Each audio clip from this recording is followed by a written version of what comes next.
देश दुनिया की हर वड्डी खबर के लिए हुणे डाउनलोड करो number 1 news app Dainik Savera times.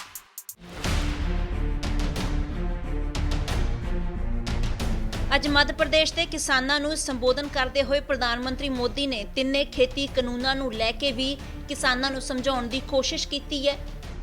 ਇੱਕ ਪਾਸੇ ਦਿੱਲੀ ਦੇ ਬਾਰਡਰਾਂ ਦੇ ਉੱਪਰ ਪੰਜਾਬ ਦੇ ਕਿਸਾਨ ਡਟੇ ਹੋਏ ਨੇ ਤੇ ਇਸੇ ਅੰਦੋਲਨ ਦੇ ਵਿਚਕਾਰ ਅੱਜ ਜਦੋਂ ਮੱਧ ਪ੍ਰਦੇਸ਼ ਦੇ ਕਿਸਾਨਾਂ ਨੂੰ ਮੋਦੀ ਨੇ ਸੰਬੋਧਨ ਕੀਤਾ ਤਾਂ ਖੇਤੀ ਕਾਨੂੰਨਾਂ ਬਾਰੇ ਵੀ ਵਿਸਤਾਰ ਦੇ ਨਾਲ ਸਮਝਾਉਣ ਦੀ ਕੋਸ਼ਿਸ਼ ਕੀਤੀ। ਸਭ ਤੋਂ ਪਹਿਲਾਂ ਪ੍ਰਧਾਨ ਮੰਤਰੀ ਮੋਦੀ ਨੇ ਐਮਐਸਪੀ ਬਾਰੇ ਗੱਲ ਕੀਤੀ ਹੈ ਤੇ ਕਿਹਾ ਕਿ ਜੇਕਰ ਐਮਐਸਪੀ ਹਟਾਉਣੀ ਹੀ ਹੁੰਦੀ ਤਾਂ ਸਾਡੀ ਸਰਕਾਰ ਸਵਾਮੀਨਾਥਨ ਰਿਪੋਰਟ ਲਾਗੂ ਹੀ ਕਿਉਂ ਕਰਦੀ। ਮੋਦੀ ਨੇ ਕਿਹਾ ਕਿ ਮੈਂ ਭਰੋਸਾ ਦਿਵਾਉਂਦਾ ਹਾਂ ਕਿ ਜਿਵੇਂ ਪਹਿਲਾਂ ਐਮਐਸਪੀ ਦਿੱਤੀ ਜਾਂਦੀ ਉਸੇ ਤਰੀਕੇ ਨਾਲ ਅੱਗੇ ਵੀ ਦਿੱਤੀ ਜਾਂਦੀ ਰਹੇਗੀ। स्वामीनाथन कमेटी की रिपोर्ट को लागू करने का काम हमारी ही सरकार ने किया। अगर हमें एमएसपी हटानी होती तो स्वामीनाथन कमेटी की रिपोर्ट लागू ही क्यों करते भाई? आपने भी नहीं की थी, हम भी नहीं करते। हमने तो ऐसा नहीं किया, हमने तो लागू की। दूसरा, ये हमारी सरकार एमएसपी को लेकर इतनी गंभीर है कि हर बार बुवाई से पहले एमएसपी की घोषणा करती है। इससे किसान को भी आसानी होती है, उन्हें भी पहले पता चल जाता है कि इस फसल पर इतनी एमएसपी मिलने वाली है। वो कुछ बदलाव करना चाहता है तो उसे सुविधा होती है। साथियों, 6 महीने से ज्यादा का समय हो गया जब ये कानून लागू किए गए। ये कानून तो लागू हो चुके थे, 6 महीने पहले हो चुके थे। कानून बनने के बाद भी वैसे ही एमएसपी की घोषणा की गई जैसे पहले की जाती थी। कोरोना महामारी से लड़ाई के दौरान भी ये काम पहले की तरह किया गया। एमएसपी पर खरीदी भी उन्हीं मंडियों में हुई जिनमें कानून बनने से पहले होती थी, कानून बनने के बाद भी वही हुई। अगर कानून लागू होने के बाद भी एमएसपी की घोषणा हुई, एमएसपी पर सरकारी खरीदी हुई, उन्हीं मंडियों में हुई, तो क्या कोई समझदार इस बात को स्वीकार करेगा कि एमएसपी बंद हो जाएगी? और इसलिए मैं कहता हूं, इससे बड़ा कोई झूठ नहीं हो सकता, इससे बड़ा कोई षड्यंत्र नहीं हो सकता। और इसलिए मैं देश के प्रत्येक किसान को ये विश्वास दिलाता हूं कि पहले जैसे एमएसपी दी जाती थी वैसे ही दी जाती रहेगी। एमएसपी न बंद होगी न समाप्त होगी। ਇਸ ਦੇ ਨਾਲ ਹੀ ਆਪਣੇ ਸੰਬੋਧਨ ਦੇ ਵਿੱਚ ਪੀਐਮ ਮੋਦੀ ਨੇ ਕਿਹਾ ਕਿ ਏਪੀਐਮਸੀ ਨੂੰ ਲੈ ਕੇ ਝੂਠ ਫੈਲਾਇਆ ਜਾ ਰਿਹਾ ਹੈ। ਅਸੀਂ ਏਪੀਐਮਸੀ ਨੂੰ ਖਤਮ ਨਹੀਂ ਕੀਤਾ ਬਲਕਿ ਸਿਰਫ ਤੇ ਸਿਰਫ ਕਿਸਾਨਾਂ ਨੂੰ ਨਵਾਂ ਵਿਕਲਪ ਦਿੱਤਾ ਹੈ, ਜਿਸ ਦੇ ਤਹਿਤ ਹੁਣ ਕਿਸਾਨ ਆਪਣੀ ਫਸਲ ਕਿਤੇ ਵੀ ਵੇਚ ਸਕਦੇ ਨੇ ਜਿੱਥੇ ਵੀ ਉਹਨਾਂ ਨੂੰ ਫਾਇਦਾ ਦਿਖੇ। ਇਥੋਂ ਤੱਕ ਕਿ ਪੀਐਮ ਮੋਦੀ ਨੇ ਕਿਹਾ ਕਿ ਕਈ ਜਗ੍ਹਾ ਦੇ ਉੱਤੇ ਤਾਂ ਕਿਸਾਨਾਂ ਨੇ ਨਵੇਂ ਨਿਯਮ ਦੇ ਤਹਿਤ ਆਪਣੀ ਫਸਲ ਵੇਚਣੀ ਸ਼ੁਰੂ ਵੀ ਕਰ ਦਿੱਤੀ ਹੈ। एपीएमसी यानी हमारी मंडियों को लेकर हमने कानून में क्या किया है? हमने कानून में किसानों को आजादी दी है, नया विकल्प दिया है। अगर देश में किसी को साबुन बेचना हो तो सरकार ये तय नहीं करती कि सिर्फ इसी दुकान पर बेच सकते हो। अगर किसी को स्कूटर बेचना हो तो सरकार ये तय नहीं करती कि सिर्फ इसी डीलर को बेच सकते हो। लेकिन पिछले 70 साल से सरकार किसानों को ये जरूर बताती रही है कि आप सिर्फ इसी मंडी में अपना अनाज बेच सकते हो। मंडी के अलावा किसान चाहकर भी अपनी फसल कहीं और नहीं बेच सकता था। नए कानून में हमने सिर्फ इतना कहा है कि किसान अगर उसको फायदा नजर आता है तो पहले की तरह जाके मंडी में बेचे और बाहर उसको फायदा होता है तो मंडी के बाहर जाने का उसको हक मिलना चाहिए, उसकी मर्जी को। क्या लोकतंत्र में मेरे किसान भाई को इतना हक नहीं हो सकता है? अब जहां किसान को लाभ मिलेगा वहां वो अपनी उपज बेचेगा। मंडी भी चालू है, मंडी में भी आकर के बेच सकता है।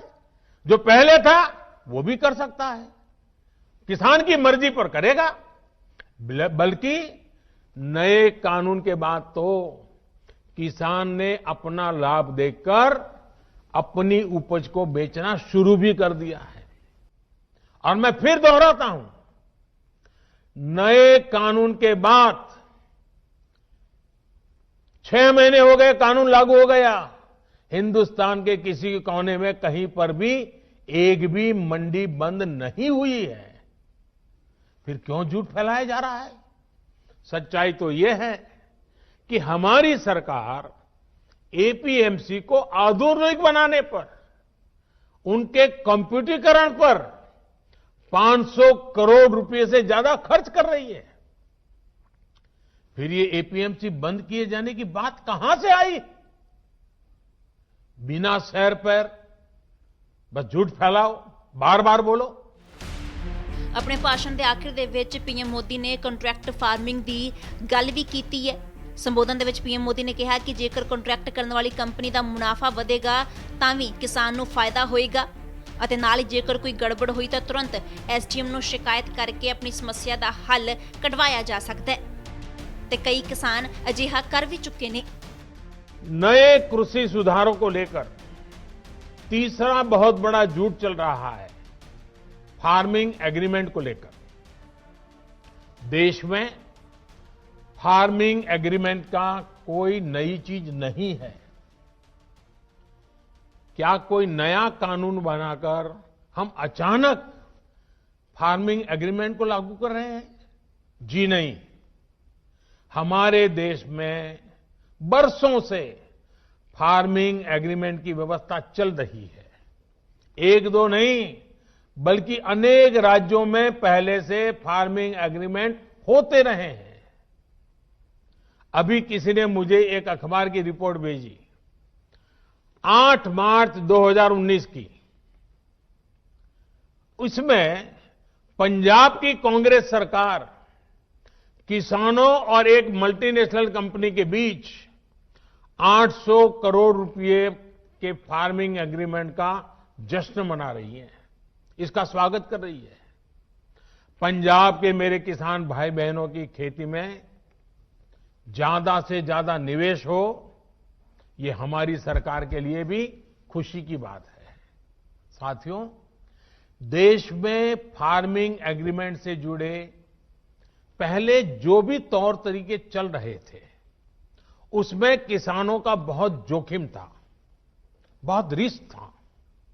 नए कानून में हमारी सरकार ने फार्मिंग एग्रीमेंट के दौरान किसान को सुरक्षा देने के लिए कानूनी प्रावधान किए हैं।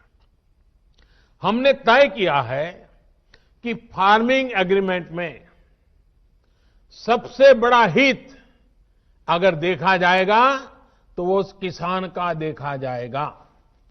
हमने कानूनन तय किया है कि किसान से एग्रीमेंट करने वाला अपनी जिम्मेदारी से भाग नहीं पाएगा। जो किसान को उसने वादा किया होगा, वो स्पॉन्सर करने वाले को, वो भागीदार को उसे पूरा करना ही होगा।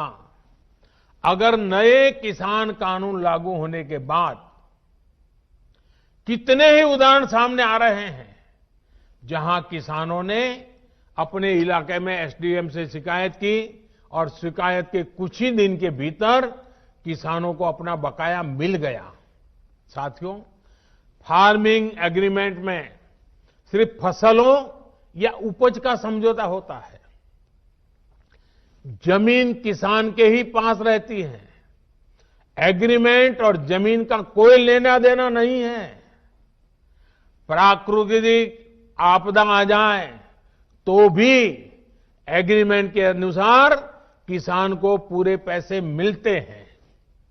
नए कानूनों के अनुसार अगर अचानक यानी जो एग्रीमेंट तय हुआ है, लेकिन जो स्पॉन्सरर है, जो भागीदार है, जो पूंजी लगा रहा है और अचानक मुनाफा बढ़ गया, और किसान के कॉन्ट्रैक्ट में तो कम पैसा है लेकिन मुनाफा बढ़ गया, तो इस कानून में ऐसा प्रावधान है कि जो बढ़ा हुआ मुनाफा है किसान को उसमें से भी कुछ हिस्सा देना पड़ेगा।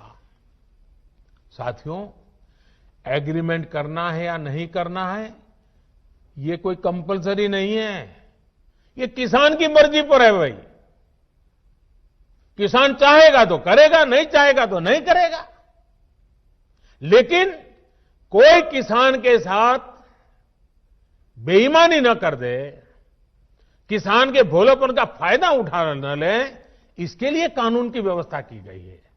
नए कानून में जो सख्ती दिखाई गई है वो स्पॉन्सर करने वाले के लिए है, किसान के लिए नहीं है। स्पॉन्सर करने वाले को एग्रीमेंट खत्म करने का अधिकार नहीं है। अगर वो एग्रीमेंट खत्म करेगा तो उसे भारी जुर्माना किसान को देना होगा। लेकिन अब वही एग्रीमेंट किसान समाप्त करना चाहे तो किसी भी समय बिना जुर्माने के वो किसान अपना फैसला ले सकता है। ਤਾਂ ਜਦੋਂ ਤੋਂ ਖੇਤੀ ਕਾਨੂੰਨਾਂ ਨੂੰ ਲੈ ਕੇ ਕਿਸਾਨ ਵਿਰੋਧ ਕਰ ਰਹੇ ਨੇ, ਉਸ ਸਭ ਦੇ ਵਿਚਕਾਰ ਅਜਿਹਾ ਪਹਿਲੀ ਵਾਰ ਹੋਇਆ ਜਦੋਂ ਪੀਐਮ ਮੋਦੀ ਅੱਜ ਇਹਨਾਂ ਕਾਨੂੰਨਾਂ ਦੇ ਬਾਰੇ ਖੁੱਲ੍ਹ ਕੇ ਬੋਲੇ ਨੇ ਤੇ ਇਹਨਾਂ ਕਾਨੂੰਨਾਂ ਸੰਬੰਧੀ ਉਹਨਾਂ ਨੇ ਕਿਸਾਨਾਂ ਨੂੰ ਸਮਝਾਉਣ ਦੀ ਕੋਸ਼ਿਸ਼ ਕੀਤੀ ਹੈ ਅਤੇ ਨਾਲ ਹੀ ਇਹ ਵੀ ਸੰਦੇਸ਼ ਦਿੱਤਾ ਹੈ ਕਿ ਮੋਦੀ ਸਰਕਾਰ ਹਰ ਤਰ੍ਹਾਂ ਦੀ ਗੱਲਬਾਤ ਲਈ ਤਿਆਰ ਹੈ। Bureau report, Dainik Savera TV. All world open challenge 17-टाइम गोल्ड मेडलिस्ट मियां रफीक मोहम्मद, पंडित, मौलवी, बेगम, तांत्रिक, इन्हां चोरा ठग्गां तो सावधान। स्पेशलिस्ट वशीकरण, सट्टा नंबर, लव मैरिज, पति पत्नी च अनबन, विदेश च पक्का होना, कारोबार दा ना चलना, सिर्फ 31 घंटियां विच समाधान। फ्री फ्री फ्री मियां रफीक मोहम्मद। मोबाइल 84 374 94 647, 84 374 94 648।